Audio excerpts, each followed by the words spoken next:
talk a little bit.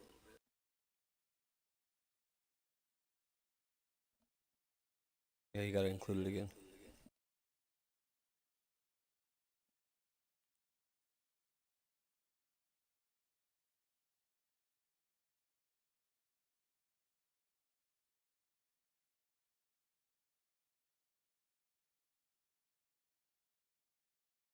Oh, text. I got you. You Yeah, good? it says you started broadcasting, your audio is included. Come on, where's my order at? All right, guys, welcome to a PGL Pod episode. Sorry, this one's a little delayed. This is last Monday's episode. Bogey gave me a hard time every day the last 5 days, so told him we'd get this out there. Been some great games, obviously, the past week, and we'll get to those later. But last week, some really good games. We're definitely going to talk about some of those, some upsets that happened, some shakeups in the power rankings as we get to that a little later. We're going to start off by showing you guys recaps on some of the user games that were played. Bogey is on the line with me. He's ordering himself a pizza, but he's on the line. Say hi, Bogey. Hello, PGL. All right, first game we're going to talk about is the Dolphins and the Falcons. This was Big B versus myself. This was a 38-0 win for the Falcons. Just a tough day all the way around for Miami. Basically, right from the get-go, the 4 turnovers basically did him in. Not much that I will say here. Like I say, it was just kind of the turnovers I think really hurt him. Then I just kind of kept it on time of possession and just controlled the ball. Anything you want to add on this one?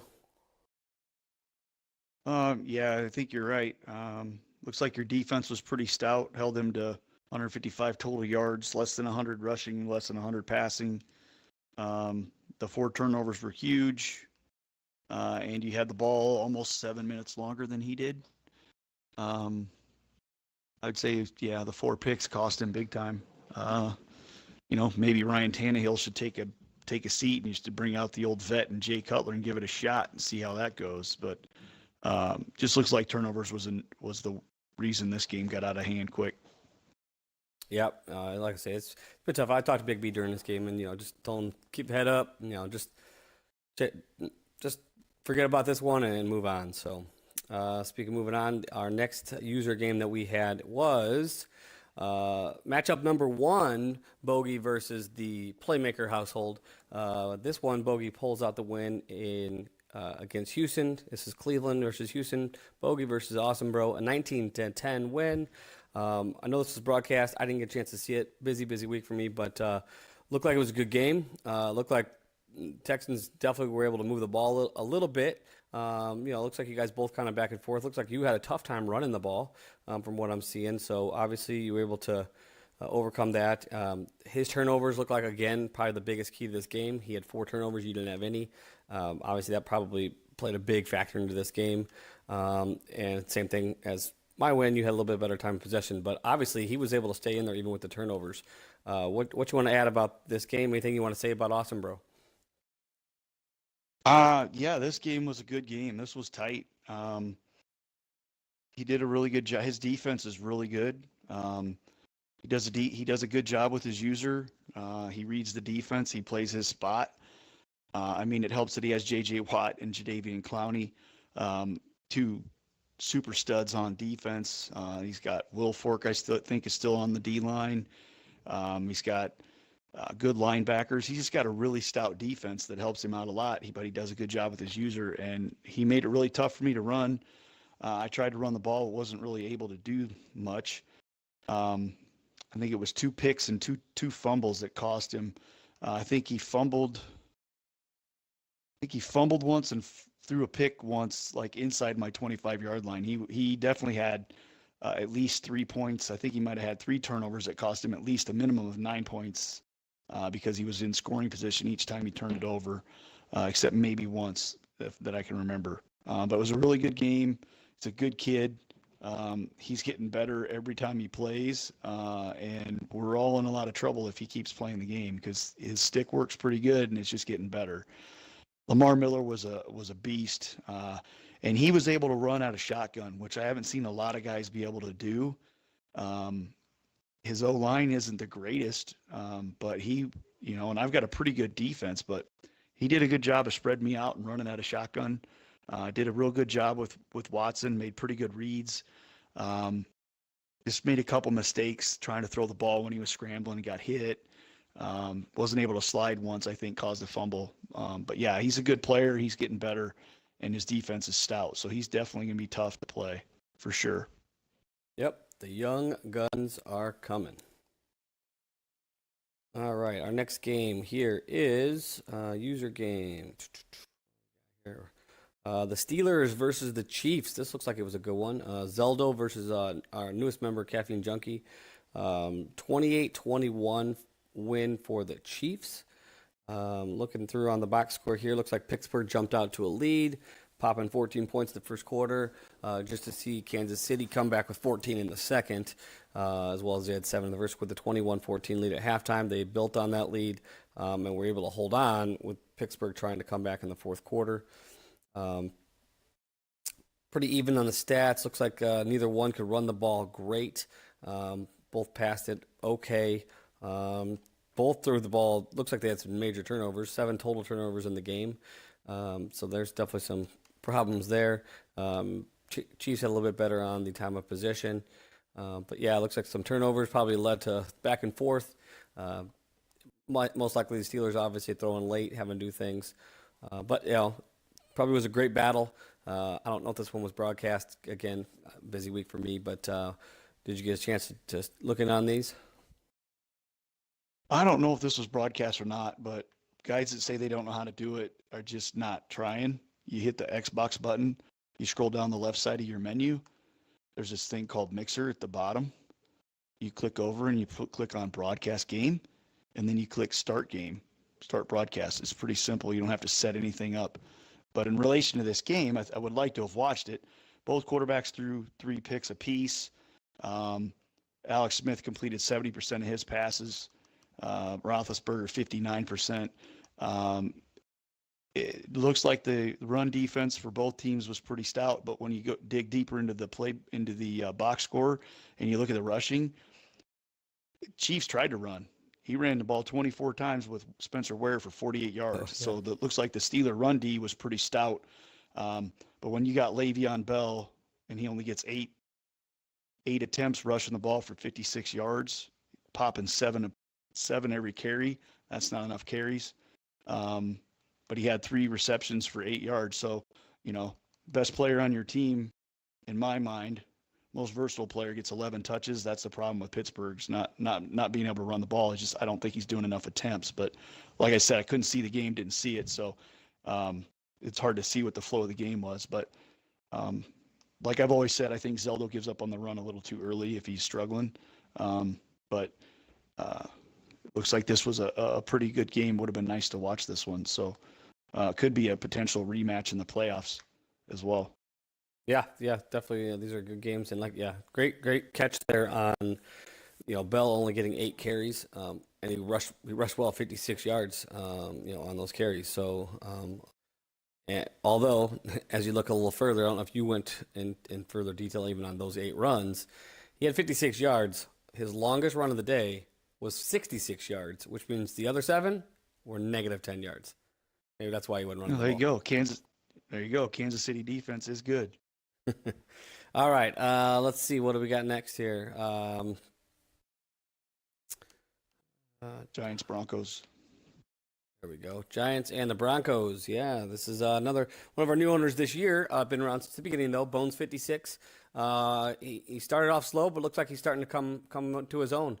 Broncos, who had one big win earlier, one of our bigger upsets this year. Obviously now here on the losing end of this one. So a 19-3 win for the Giants over Lazarone's Broncos. As we dig into the box score here. Looks like the Giants definitely moved the ball through the air. 230 yards passing. Decent amount on the run too, with 70 yards to go with it. 15 first downs, so they were moving the chains. My guess is I see that. I haven't got there yet, but I'm going to guess that they won the possession, as I see they did at almost 20-12. So they definitely controlled this game. It looks like the Broncos lost the turnover battle. It seems like that's always going to be a case. You do that, you're losing most likely. What you got to say on this one? Looks like basically after the touchdown, kind of put it away there in the third quarter. The Broncos could never get anything going. What do you think? Pretty accurate. Laz's game plan has always been run first, so he got 60 yards rushing, 108 passing. Um, I'm surprised Denver gave up that many passing yards. I don't know if he went predominantly zone or man, but he must not have been getting pressure because between Davis Webb and Eli Manning, he had 24 completions on 35 attempts. Simeon, which is Laz's quarterback for Denver, was 10 of 17, which is, decent at 58%, but he had the 2 picks, which really kind of hurt him. So time of possession definitely in favor of the Giants. He was able to run the ball effective enough. He split his carries pretty evenly between two of his running backs in D'Angelo Williams and Shane Vereen. Brandon Marshall was his main target with OBJ is his number 2, and his tight end. He likes his tight end. He's fast. This just looks like it was a turnover game. Turnovers probably cost Laz some points. Wish I would have been able to watch this one. Yeah, it definitely cost them some possession because you could see the Giants ran almost twice as many plays probably as the Broncos did in this game. Yep, that'll do it. That will do it. That was week 6 games. I don't think there was another one at the bottom, right? That was the last one. Yep. That's the CPU game. Week 7. So we had a couple big matchups in week 7. So let's see. I don't know if this was played or not. Chiefs Raiders. Do you know if that was played? I know they were talking about trying to play, but I don't know if they did play it. We'll talk it as if it was. I'm not sure. They must have. It says it was played on the thing. Yeah, I don't know if Lars went on auto. That would be the case. So either way, Chiefs pull out a 27-7 win on Thursday Night Football. Basically, quick look at the box score. Turnovers, yep. Turnovers are the key. Almost makes me wonder if it was played then, because seeing the 5 turnovers possibly. So I know if Lars is playing right now, it's tough to be consistent with what he's doing. But turnovers, obviously, just that quick look, that's the difference here. 5 turnovers to none. That'll do it for you. So anything you want to add there? No, I'd say this game, it was definitely the turnovers. All right. Our next game up, we have this was was a big one. I know this was watched. This was broadcast. Upset number 2 of the year, kind of out there. This was the Titans coming in and taking down your Browns. This was your second matchup with the Playmaker family. Titans winning 31-20. Quick look on the box score. Both of you look like you outgained him. As I'm looking here, it looks like you were able to move the ball through the air. But it looks like he had a tough run game on you. Probably hard to stop. And ultimately, which happens in almost all of our games, if you lose a turnover battle, which you happen to do, probably having to pass the ball a little bit more. He also scoring 14 points in the fourth quarter. Tough. Anything to say about Playmaker here? I know that this was a tough loss, but you learn from it, get back out there. Yeah, the turnovers cost me in this one, and I'll be quite honest. You see, it was 6-7 or 7-6 in favor of the Titans at the half. I controlled and basically shut him down the entire first half.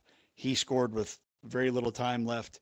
I forget the play, but I know that I was angry about it. But I think it was a deep pass, possibly. But it was 6-0 until the very end of the half. He got that late touchdown and took the lead into the half, and it just felt like, I don't truly believe in momentum, but it just felt like it was different. Came out in the second half. He did learn early though to run the ball. He was trying to pass. He wasn't throwing deep a lot, but he was, he's running his game plan. He was passing. And then I had a nice little user lurk over the middle that he didn't expect. He commented on it. I told him how I did it. And he basically, after that pick, which I think shut down one of his good opening drives, he basically started to run more. And he's got a good old line. He's got good running back. And I got a good run defense. I just couldn't keep him in check. And then I had 2 picks, I think it was, and 2 fumbles. Both of my picks I felt were just bad passes. And they were both over the middle, I believe. My guys were open. and I just didn't get enough touch on the pass. They were more bullet, and then they were, medium or whatever. They weren't supposed to be lobs, but they weren't supposed to be bullets, kind of happy medium. And my rookie quarterback kind of let me down there, but he did a good job with those 2 picks. I went back and looked at the film on the first one or the second one, and it looked like I threw the ball maybe a second late, and that allowed the pass to be a little bit off, and he picked it. I only threw 19 times. I'd prefer to throw less than that. He did a really good job. He only threw 14 times, but big thing in this game was he couldn't pass because I shut his pass game down because I was taking away his first and second reads. But Mariota, 6 carries for 59 yards. He kept drive after drive going with his quarterback rushing. And I even spied his quarterback. But when you're talking Marcus Mariota against a D end or a D tackle, there was no stopping him. Right. He did a really good job of holding my run game down. 26 carries for 106 for Murray. I only carried the ball 11 times for 62 at Crowell, and that's basically been my backbone of my offense is my rushing game. So he did an excellent job. He stayed in the game. He had put together long drives. He got points out of his drives, where in the first half I kicked field goals instead of getting touchdowns. And I even made a comment, I think, at the half to him that was going to come back and hurt me because I didn't score touchdowns, and lo and behold, it did. But he played really well. He had the perfect game plan, and I told him after the game that if he doesn't maintain that game plan for the rest of the year, he's an idiot. And I was going to be very upset with him because he had the perfect game plan. He played really, really well. And what he did to me, he can do to anybody in the league. He just has to stop trying to throw the ball 40 yards down the field. So it was a tough loss. I hated losing, but he played really well and he deserved the win. I felt bad because I went ballistic a couple times when I forgot to hit the mute button. But he was cool about it. He knew I wasn't yelling at him. I was yelling at myself and my players, but he played really well, and he's got the game plan to win some games. So I'll be honest, after I beat Awesome Bro 2 in week 6, I thought the Titans were going to be easy, and I came in and the Titans just, took me to task, and it was a home game even. So hopefully I make the playoffs, and maybe I'll see him in the playoffs and I can get a W. But it was an excellent win for him, for sure. Yep. Yeah, I'm sure it would been a good one to watch. I think I was playing my other league game at the same time. So, but yeah, always good stuff. Let's see, our next one here, rolling down the list, is actually that was not played. Just one more. The Falcons and the Patriots. So this was number 1, number 2 in the power rankings. What a game. Was a great game. I was able to pull out the Falcons. My team was able to pull out a 19-17 win. Actually, a really interesting game here. I was up 10-0 early. Got a couple nice picks on them early, and then our game froze, and we had to restart. And it just was weird because it just, we set it back up basically to get the score like it was, and it was just a struggle almost. It felt like from there I was able to get a late, if you look at the box score here, nobody did anything in the second half. It was just like a stalemate back and forth. The Patriots, climbed up to a 17-16 lead at half. I got a field goal in the third quarter, and then after that, it was just both teams, basically slugfest at each other. So the box score, not exactly how the game was played. I know it only shows the one turnover by me, but actually I had 2 picks in the first game. But yeah, this was a dogfight. Always a big one here. It's funny. Look at the bigger there. Look at the time possession, 22 minutes to 10. Yeah, it's huge. Just keeping the Patriots down. Tried focusing in on keeping Gronk down is what I was doing. He's got a tough team. Brady gets out there and starts throwing the ball around. It's tough. I think you were able to watch this game. Any take on this that you have? Yeah, the first game that started, you had those 2 picks, and you're out to a good 10-0 lead. Then you guys had to, restart and get the game back to where it was, which was comical to watch.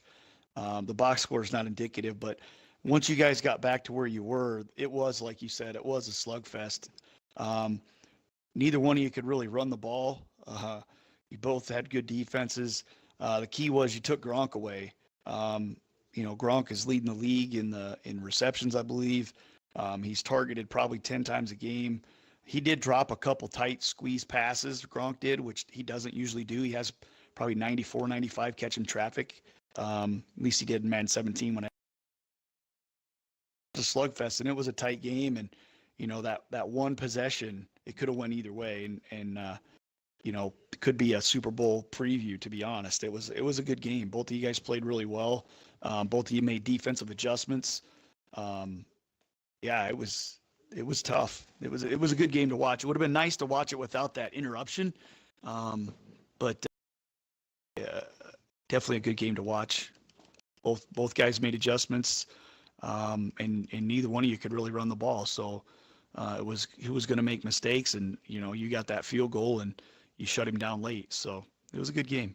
Yeah, just looking there at the box score, Gronk with no catches. That doesn't happen too often, I'm sure, in Madden. So right.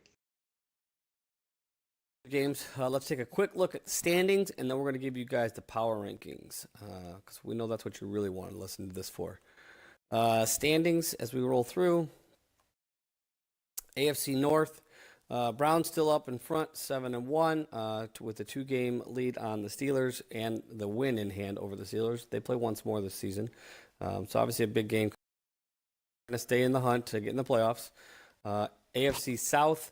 You got the Texans and Titans. You got the Playmaker family battling it out. 6-2, both 6-2. So this is really pretty neat to watch. They've already played each other once. Obviously, Texans coming out with that win, but Titans had the big win this time to stay in there. And I know these are including the new week games, but we'll take a look anyway. AFC East, we got our Patriots at 7-1. Dolphins are falling a little bit now at 4-4. AFC West He's lost 4 in a row. Has the Chiefs. Oh yeah, that's tough. AFC Chiefs. Let's see. AFC West has the Chiefs at 6-2. The Broncos are starting to slide a little bit, and they're now at 4-3, just trying to stay in the hunt. And we have Guar's Lions at 5-2, and Paddlefoot at 4-3 with the Packers. NFC South has the Falcons at 7-0. That's the only team over here, right? Because the other guy's not playing right now. X-Army's still hanging in there, though, 5-3. NFC East has the Cowboys at 6-1. And the Giants are our other user team here at 3-5, but they are on, although that can't be right. They're showing them with 2 losses in a row. Then again, I haven't looked at this week, so maybe it is. I haven't seen what they've done. NFC West is 4-3. That's the Cardinals. They're not one of our teams. Seahawks, 5-3. There we go. Seahawks at 5-3, and that's El Motofoque's team. So, did I miss anybody? I don't think so. I don't think so. All right, time to look at our power rankings. These are as of week 6 and 7. So we'll have the 8 and 9 coming out tomorrow night. So, but this is week 6 and 7 through there. So, coming in at number 15, down 1 spot, is the Raiders at 2-5. This is Lars' team. Notes here say Chargers down the division rival Oakland in a 19-13 loss. Carr throws 3 interceptions with a 55% completion rate as the offense struggles to move the ball all day. Big plays by the Chargers. Offense has their wide receivers end the day with 14.8 yards per catch. Jared Cook was a lone bright spot for the Raiders, snagging 2 passes for 95 yards and a touchdown. Cordell Patterson goes off in week 7 with 8 catches for 117 yards and a touchdown. Too bad this was the lone bright spot all day. It was an ugly day all around for the Raiders as Carr ends with a 57 QBR and 4 interceptions. So that's Lars. I know Lars is playing as he can, got the business going. So just tough there. We'll jump into the number 14 from there. So we'll let you start commenting here now. We got some stuff going on. Coming in at 14. Starting to have slid pretty far down. This is a 6th place dropping. You have the Miami Dolphins at 4-3. Miami drops a 2nd game in a row going scoreless versus the Falcons. The Dolphins were completely stymied as they were abused on the ground and aired by the Falcons offense. They did hold Freeman to less than 100 yards, if that is any consolation. When the head coach was asked about his team's execution today, he responded, "I am all for it." Dolphins let Eli win a game and drop a heartbreaker to the Jets. Yeah, this is before Eli is no longer on the Jets, by the way. He's back with the Giants. Despite throwing 5 interceptions, Miami had a chance to actually win, but Forte gets 116 yards and 2 touchdowns, and the Miami run game is left much like their team, in the dust and feeling dejected for another week. It's the Jets and Eli. Oh, and again, that was fixed. So again, that's the Dolphins in at number 14. Anything to add there? No, Big B just needs to bear down and stick with it.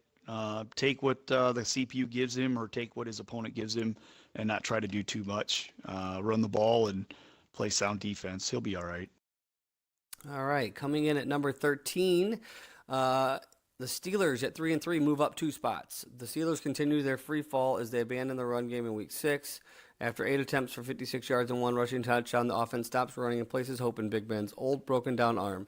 Throws 27 times for 1 touchdown and 3 interceptions. Antonio Brown catches 5 passes but does not have any touchdowns this week. Pittsburgh enters the cheat code I hate EA before they play their Week 7 game and are gifted with a W. Actually, it was a balanced run and pass attack that the coach brought, leading them to a 35-10 victory. Le'Veon Bell gets 15 touches this game and responds with 2 touchdowns and a 6.7 yards per carry average. As a wise man once said, good things happen when you run the ball. Indeed. Steelers in at 13. What do you think? Yeah, that's the key to Zeldo. Honestly, Zeldo just needs more time on the sticks. He's always been a good player. He gets frustrated when he, isn't, each new version of the game changes things a little bit. But I think he's figuring it out. He's always been the Steelers. He knows his playbook. He knows his players. He just needs a little bit more time, and he'll be fine. I don't really want to give him too many tips because he's in my division and I have to play him in Week 17. But he'll be fine. I mean, he's got AB, he's got Le'Veon Bell, and he's got Big Ben. So he's got plenty of weapons on offense, and that defense is still pretty stout, even though it's getting older. I think the key is the number of touches Le'Veon has, because that's where his team's going to go. That's just how I think. Yep. Number 12 is up 1 spot, is the Giants at 3-4. Let's see.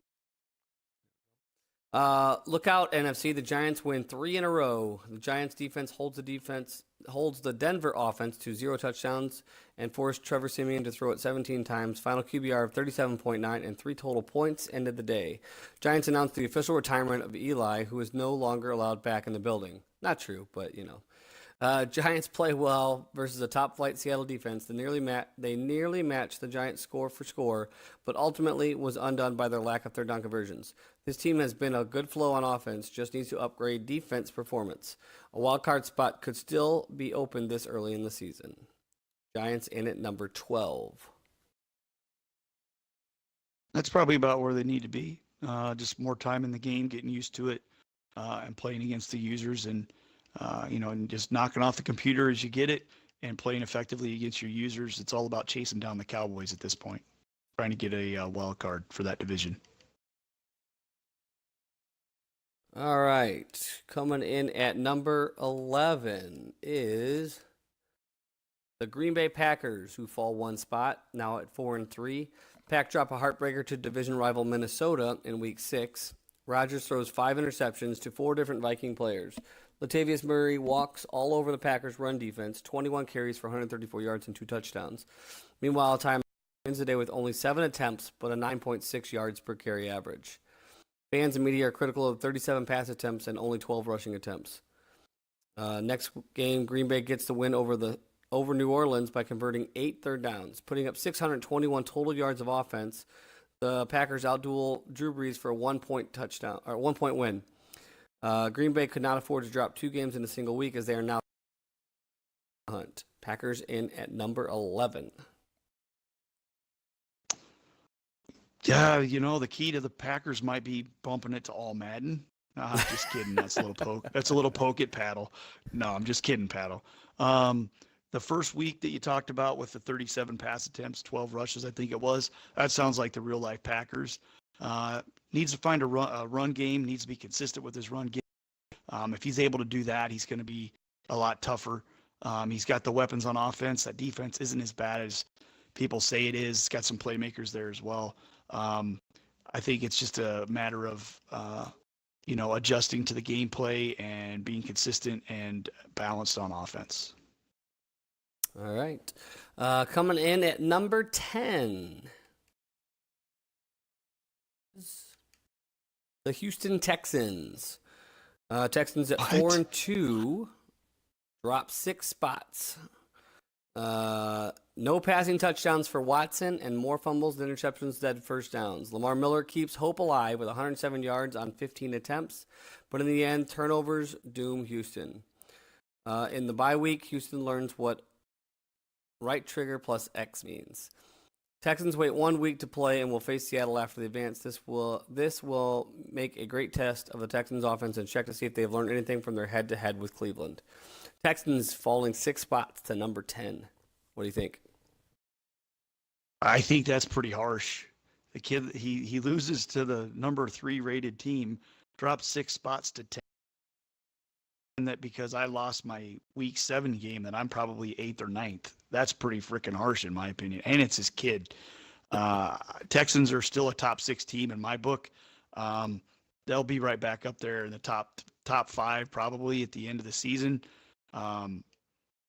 Yeah, that's harsh. I had nothing bad to say about him. He played a good game in his loss. No love for the son. Yeah, apparently not. All right, coming in at number 9 is falling 3 spots. Is the Denver Broncos. Laz's team falling down at 4-2 now. Broncos roll out a turd in this Week 6 matchup, falling to the Giants 19-3. Giants QB ends the day with a 114.1 QBR, while the Denver QB doesn't even pass for 114 yards. C.J. Anderson was critical in his post-game comments when asked why he wasn't given more rushing attempts when he was averaging 4.5 yards. His reply, ask our genius coach. Denver scores 24 in the second and plays some defense in the fourth to hold off the Chargers in the Week 7 matchup for a 34-28 win. Forcing 2 turnovers while the Broncos offense gets back to the basics with 30 rushing attempts. Denver QB Simeon ends the day with a QBR of 121.8 on high-efficiency throws, and the Broncos now chase the Chiefs for control of the division. The Broncos falling 3 spots, sitting at number 9. What do you think? That's probably a respectable drop considering they took the loss. I still have trouble with the Texans being behind the Broncos. I'm sure that no offense to Laz, but anybody that if the Texans and the Broncos match up, I'm saying 99% of the people are probably taking the Texans to win that game. So I think he's okay at 9. I think the Texans should be ahead of him, but sounds like a reasonable drop for the loss that he took. He just needs to not turn the ball over and maybe be able to come up with a little bit more creativity on his offensive pass game. All right. Coming in at number 8 is moving up 4 spots. At 5-2 is the Tennessee Titans. Titans gain major confidence as they intercept Andrew Luck 3 times and then score as time expires to win 43-31. Indy's defense records 6 sacks, but in the end, Eric Decker is unstoppable as he explodes for 141 yards on 6 catches and 2 touchdowns. This man is on fire. Second biggest upset of the season takes place in Cleveland as the Titans score 24 points in the second half to beat the Browns. Titans miss on every single hit stick in the first half and then begin causing multiple turnovers in the second half when connecting. Tennessee played a near-perfect game and was patient in executing their offense. For one single game, time seemed to stand still for the Titans. Titans up 4 spots at number 8. That's probably pretty good. It's probably accurate. I like his write-up. He did talk about missing hit sticks in the first half when we were playing the game. He did miss a few, which, I kind of laughed. But he did cause a couple fumbles there in the second half, and that's a pretty good write-up. I think the Titans at 8 is fair. I think that Titans and the Texans are both on the uptick, even though they Texans took a loss. But we'll see how it plays out. I believe the Texans and the Titans will both make the playoffs out of that division. So, all right. Coming in at number 7 is the Seattle Seahawks. They are up 2 spots here at this spot where we're talking. So Week 6 bye for the Seahawks says there's more time for the wifey, according to El Motofoke's words. Actually, Playmaker's words about El Motofoke. His Week 7 game was Seattle ends the Giants' win streak with a 35-24 victory, holding the Giants scoreless in the third helped seal the deal on a day both offenses racked up nearly 1,000 yards with only one total turnover. Seattle needs 3 fourth-down conversions to win the game. So Seattle up 2 spots at number 7. Yeah, it's that defense probably gives him that spot. His defense keeps him in every game because it's probably one of the best defenses in the league. He's a good player. I think that seven's probably about right. Sounds good. All right, number 6 in the list is our newest owner, up 5 spots as he continues to move up the list, is the Kansas City Chiefs at 5-2. KC continues their season of upsets, beating the Steelers 28-21. Both QBs throw 3 interceptions, but the difference in this outcome was 2 rushing touchdowns by Spencer Ware. His 24 attempts show the KC offense kept trying to keep the ball on the ground and work through him. Travis Kelce caught 5 passes for 116 yards to keep the chains moving. KC throttles Oakland 27-7 in their other game with a big striking first half. The Chiefs defense forces 5 turnovers while negating the Raiders' run threat. Game manager Alex Smith throws 1 touchdown and no interceptions with an 87% completion rate. The Chiefs defense is still the heart and soul of this team. Chiefs up 5 spots at number 6. That's a big mover, and I like it. Makes sense. It's a good one. Chiefs got a good stout D. He's been playing well. His stats show that he's pretty balanced with his pass run. I'd like to get to see him play on, via broadcast or something, just to kind of watch how he does it. But based on the box scores, looks like he knows what he's doing and he's getting more comfortable in that offense. So yeah, I think that's probably about accurate. And it's a big move, up 5 spots. That's pretty good. All right, top 5. At the number 5 spot, dropping 2 spots, is the Cleveland Browns at 6-1. Browns defense demonstrates why they are to be feared. 3 QB sacks, 2 interceptions, and 2 fumble recovers propel the team to victory. Even as Crowell is held to 51 yards on 1 touchdown, Houston scores late, but the final outcome was never in doubt. In their next game, Titans shocked the world by beating Cleveland in Week 7. The Titans hold the Browns to field goals in the first half. Cleveland was not able to score their touchdown until the third quarter. Cleveland is still the class of the AFC and will be primed for revenge if these teams meet in the playoffs. Falling 2 spots to number 5 is the Cleveland Browns. He dropped his kid, 4 spots for losing to me, and he beats me, and I only dropped 2. So I'll take 5th. It's a good write-up. It's accurate. I really have nothing to, argue with. He did a good job. Like I said earlier, when we talked about the individual games, he had the perfect game plan. I mean, he executed it. He threw me 1 pick, and then I think he just basically consciously decided that he was not going to throw the ball if he didn't have a read. He was going to run with his quarterback, which he did, and it kept the drive alive. And in my opinion, I'll take top 5. All right. Coming in at number 4, up 1 spot, is the Dallas Cowboys at 5-1. Week 6 is a bye week for the Cowboys. Woohoo! More Destiny 2 time for the coach. AKA, just for instance, though, he is now into Mutt, just so everybody knows. Dallas beats up on the 49ers. Has a slow day versus the 49ers run defense as he is held to only 50 yards on 19 carries. Dak throws for 2 touchdowns, 3 interceptions on a 51% completion rate. Definitely not the dominant win one would expect with a team coming off a bye week. Good thing the Dallas defense recorded 7 sacks versus this powerhouse 49er team. Cowboys are up 1 spot to number 4. Really accurate. He's bounced back from that loss to Laz. I think that was kind of a wake-up call that he actually needed to play the game. So he's, like you said, he's gotten more into Mutt. And, like today he finished the Mutt Heroes grind and so he's been playing a lot more football and a little bit less Destiny 2. Been playing quite a bit of Overwatch. So he pretty much splits his time right now between Overwatch and Madden. And he hasn't even really touched FIFA 18, which is kind of weird because that used to be the game he played all the time. But yeah, that's accurate. Cowboys at 4. Yeah, because that probably puts them Well, that means Guar's in the top three. So he's in the top three in the NFC. Yeah, I'd say 4 is about right.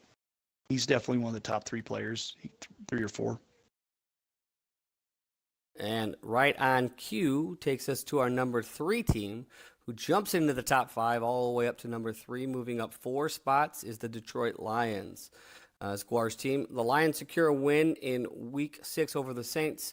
Detroit keeps to the run game and feeds running back Amir Abdullah for 27 attempts. He ends the day with 256 yards and 4 touchdowns. When he was asked about his performance, he responds, "I'm just happy to play in Detroit and play for a coach that believes in the run game. Glad I am not in Green Bay and Denver this week, that's for sure."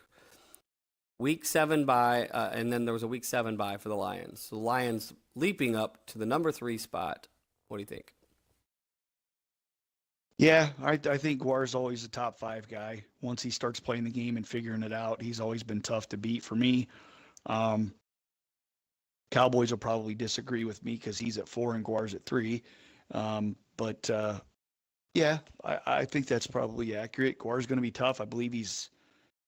I think I have a bye week and then I play Guar, so we'll see how that goes. It's always tough. It's like he's in my head all the time. So I'd say, yeah, that's an accurate place to put him. He's been playing well, and like I said, the more time he gets on the sticks, the better he's going to get. So I would expect him to go even higher. All right, takes us to our number 2 team, who drops 1 spot. That is the New England Patriots, dropping down 1 spot, now at 6-1.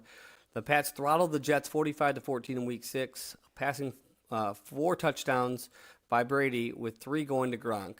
Jets make a terrible mistake and start Eli, who throws more interceptions than touchdowns. No wonder the Pats won. It's Eli after all. Gronk continues his campaign for league MVP after snagging 13 catches for 161 yards. Can anyone stop him? To the Week 7 game, you would think New England could be the winner, but not this week. Gronk goes missing in action, and the New England running game has more carries than yards. Tough loss for the previously undefeated Pats. I had to rewrite a little bit because he didn't have he had some stuff on turnover things. So, but the Patriots fall 1 spot and down to number 2. Yeah, that's accurate. You know, when 1 and 2 play and 2 beats 1, 1 drops to 2. And so that totally makes sense.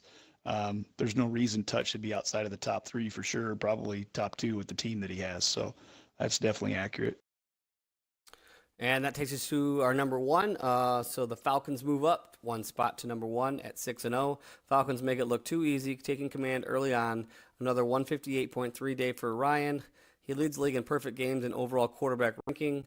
What happens to Matt Ryan when injuries get turned back on, and who do the Falcons have behind him to play QB? This has to be a concern for the Falcons, as this is the only way to stop them on offense. In their Week 7, Falcons jump on the Pats early and withstand a big second quarter to pull off the 1917 win. In Week 7, Matt Ryan is humbled in this outing, being held to no passing touchdowns and 1 interception. 2 big touchdowns by Tevin Coleman helped the Falcons claim the number 1 spot on the power rankings. Falcons are our number 1 team at 6-0. What do you think? Yeah, well, like I said, when 1 plays 2 and 2 beats 1, 1 goes to 2 and 2 goes to 1. Hey, that's kind of a rhyme. No, definitely deserved the only undefeated team left in the league. So it makes complete sense for them to be ranked first.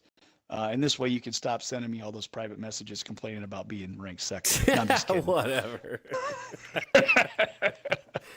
No, that's a good write-up. Yeah, you should be at the 1 spot. You're undefeated. You took out the number 1 guy, so you definitely need to go up to number 1 for sure. All right. So it sounds like for the most part, you liked the write-up. Sounds like good. You had about one spot. Sounds like you didn't like. You think the Texans are a little bit lower than they should be. Maybe they should be up a couple more spots. So it's going to be an interesting battle since both those teams, we know a little future here from this because like I said, this is last week's rankings. So it'll be interesting to see what comes out tomorrow night to do the show for Monday. I think you work this coming Monday, if I remember right, if it's every other. So you won't be with me, but it'd be interesting to see if it changes. So, but I know that you definitely didn't agree with the Texans being where they were at. Yeah, not based on the weeks that they had. No, not at all. All right, but no, it's been a good season so far. Everybody's doing well. Obviously, we advance tomorrow to week 10, so we'll be moving ahead. But we'll have another show. I'll have another show for you guys Monday. Should be able to get back on track. Just had a crazy week, so should be able to get back on track, get the show going like we have been. Keep getting the games in. Please keep broadcasting. If you're not broadcasting, start broadcasting. It makes the league a lot more fun. It's been kind of neat to be able to tune in and certain games and go out and watch them that we don't normally get to watch. So it's been really good. So that's all I got to say. Anything else you want to add before we head out? No, it's been a good season. Guys have been playing their games on time, getting them done. Remember to do your scouting for the draft. And I think the trade line passed, didn't it? Well, we don't Yep. trade. Trade Yeah, the trade deadline has passed. And please remember not to trade with the CPU because I was angry when I had to play the Jets and they had Eli because I was looking forward to beating up on Luke McCown. But we got that taken care of. We got it fixed. It wasn't done on purpose. It was an accident. So just keep playing the games. If you have issues, get a hold of me or Fat. And it's, league's moving along. And look, if we get the games played early and everybody clicks ready to advance, we can always bump up a week, get started a day or two early if we're able to. So we always slow down near the holidays. So let's just keep pumping the weeks out and keep moving along so we can get as many seasons in as possible. So good job so far. All right. Thanks for joining me today. And I will see you guys on the next show. And until then, game out. See you guys. See ya.